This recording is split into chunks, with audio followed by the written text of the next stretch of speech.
Bonjour à tous, c'est Petit Sam. Je suis comme toujours très contente de vous retrouver pour une nouvelle vidéo et dans cette vidéo, je vais vous parler de la lettre de motivation.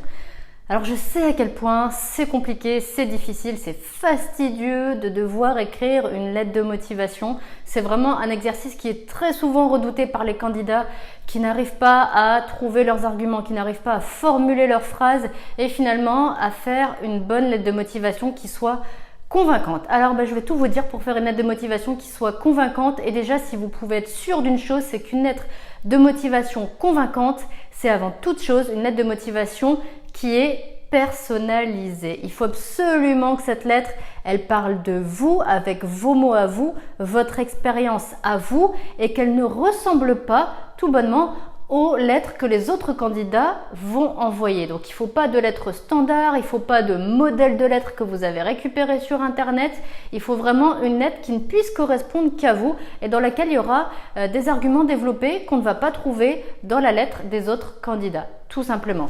Mais maintenant qu'on a dit ça, c'est super, mais comment on fait pour personnaliser une lettre de motivation? Je vais tout vous dire. Première chose, d'ailleurs je vais vous donner trois étapes. La première chose qu'il faut absolument faire, ça va être de développer les compétences que vous avez mentionnées sur le CV. Vraiment, il faut se dire que la lettre de motivation, l'objectif c'est d'aller plus loin que ce que vous avez déjà donné à voir sur le CV. Donc il faut prolonger le CV. Le CV, vous ne pouvez pas développer, c'est que des mots-clés. La lettre de motivation, c'est l'inverse. C'est le lieu où vous allez développer, mais pas trop non plus, parce qu'encore une fois, comme le CV, ça doit tenir sur une page. C'est pas recto verso, c'est juste un recto et pas plus. Clairement, le recruteur, il ne va pas retourner la lettre. Donc vraiment, la lettre d'un côté de la feuille. Mais déjà, il faut commencer à vous dire, allez, quels arguments j'ai mentionnés dans le CV et finalement, ces arguments, qu'est-ce que ça veut dire? Si je les développe, qu'est-ce que ça donne? Donc, il faut les développer, mais aussi sans reprendre les mots que vous avez mis dans le CV. Ça, c'est la difficulté. Alors, je vous donne des exemples. Si, admettons que vous avez mis sur votre CV que vous êtes quelqu'un de polyvalent. Ok, polyvalent, ça veut dire quoi? Polyvalent, ça veut dire que vous avez su faire ou réaliser telle et telle tâche. Tout simplement, telle et telle mission qu'on vous a confiée. Eh bien, dites ça. Au cours de telle expérience, j'ai pu réaliser telle et telle tâche, mission, etc., etc. Et vous nommez ces tâches-là. Imaginons que vous ayez dit aussi, par exemple, dans le CV, que vous savez vous adapter. Ok. Eh bien, pour pas reprendre le mot s'adapter, vous pourriez dire j'ai su lors de telle expérience, j'ai su m'habituer, pour pas dire s'adapter, rapidement à telle et telle situation.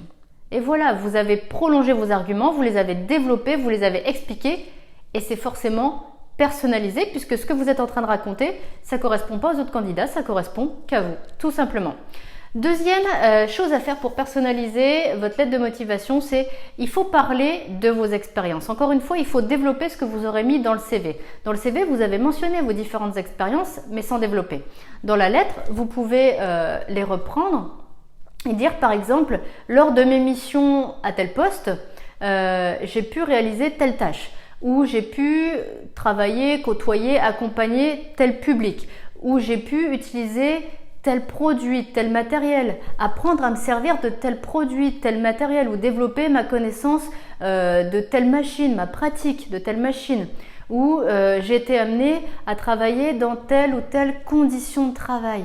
Et là, vous expliquez, encore une fois, vous précisez et vous personnalisez ce que vous dites, ça va correspondre qu'à vous et ce sera intéressant, ce sera pertinent parce que le recruteur du coup va beaucoup mieux comprendre ce que vous avez fait comme travail, les tâches que vous avez effectuées, les conditions dans lesquelles vous avez travaillé et surtout ce que ça vous a permis d'apprendre, d'acquérir et de savoir maîtriser aujourd'hui. Et ce que vous savez maîtriser aujourd'hui, c'est autant de choses que vous allez pouvoir reproduire dans son entreprise à lui.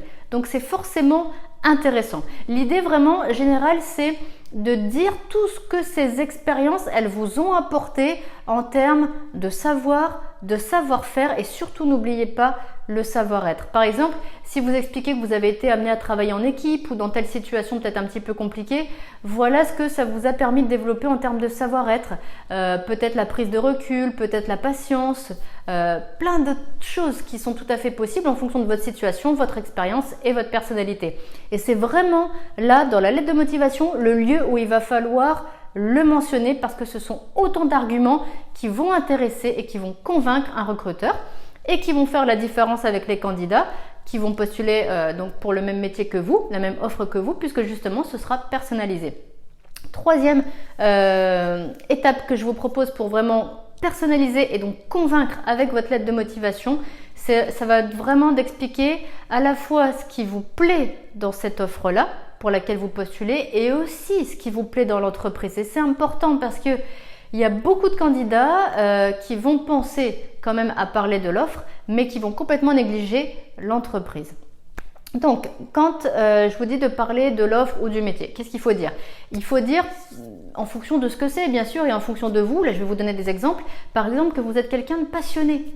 Si c'est un métier notamment artisanal, que ce soit boulanger, que ce soit, je sais pas, ébéniste, peu importe, si c'est un métier artisanal, c'est souvent des métiers qui sont faits par passion. C'est une vocation qui naît souvent assez jeune et donc c'est vraiment par passion que vous allez vouloir faire ce métier et donc postuler. Peut-être que vous êtes intéressé par ce métier parce que vous allez voir les résultats de votre travail. Par exemple, quelqu'un qui va travailler dans la décoration ou dans le nettoyage va voir tout de suite le résultat de son travail. Ou peut-être encore par exemple que c'est un métier vraiment qui vous plaît et que vous avez envie de faire parce que vous allez apporter un service ou une satisfaction à un public. Moi par exemple dans mon travail au quotidien, mon moteur, ce qui m'anime, c'est que je sais que tous les conseils que je procure, toutes les formations que je dispense, ça permet d'obtenir des résultats qui vont avoir un impact dans la vie des personnes que j'accompagne et qui vont leur permettre d'aller vers quelque chose de mieux, de meilleur. Elles vont s'épanouir professionnellement et ça va avoir un impact aussi dans leur vie personnelle. Et c'est ça justement qui fait que j'ai envie de faire ce que je fais et que j'ai envie de continuer à faire ce que je fais. Pour vous donner donc un exemple. Je vous ai dit donc il faut parler du métier, il faut parler de l'offre d'emploi. Peut-être qu'il y a des choses très spécifiques dans l'offre d'emploi comme par exemple les conditions de travail qui vous donnent d'autant plus envie de postuler à cette offre en particulier. Si c'est le cas, il faut absolument le dire déjà dans la lettre de motivation. Attention, ne dites pas tout quand même dans la lettre de motivation, il faut garder des arguments pour l'entretien d'embauche. Je vous ai dit aussi, il faut parler de l'entreprise. Il faut dire dans votre lettre ce qui vous intéresse dans l'entreprise. Il faut que ça aille aussi dans ce sens-là pour que le recruteur il sente votre envie justement d'intégrer cette entreprise. Peut-être que vous êtes intéressé par l'entreprise parce que c'est une grosse boîte qui va vous apporter des perspectives d'évolution. Peut-être qu'à l'inverse, c'est une toute petite structure, ce qu'on va appeler une entreprise à taille humaine et peut-être que c'est beaucoup plus ce qui vous convient parce que ce sera peut-être un climat beaucoup plus convivial où il y aura plus d'entraide, où il y aura moins de monde et peut-être que c'est exactement ce qui vous correspond et ce qu'il vous faut. Peut-être aussi que c'est une entreprise qui a des valeurs que vous partagez ou une culture d'entreprise qui vous correspond et qui est vraiment justement encore en correspondance avec ce que vous recherchez comme contexte, comme situation professionnelle. Quelle que soit la raison, mentionnez-la. Dans votre lettre de motivation, ça va d'autant plus personnaliser et d'autant plus intéresser le recruteur et je vous garantis qu'il n'y a quasiment aucun candidat qui fait ça. Donc faites-le, vous allez d'autant plus vous démarquer, encore une fois intéresser, convaincre. Et donc l'étape d'après, ce sera quoi? Ce sera la proposition d'un entretien d'embauche. Voilà pour ces étapes qui vont vous permettre vraiment d'avoir une lettre de motivation convaincante, pertinente et personnalisée et qui va vous amener encore une fois à l'entretien d'embauche.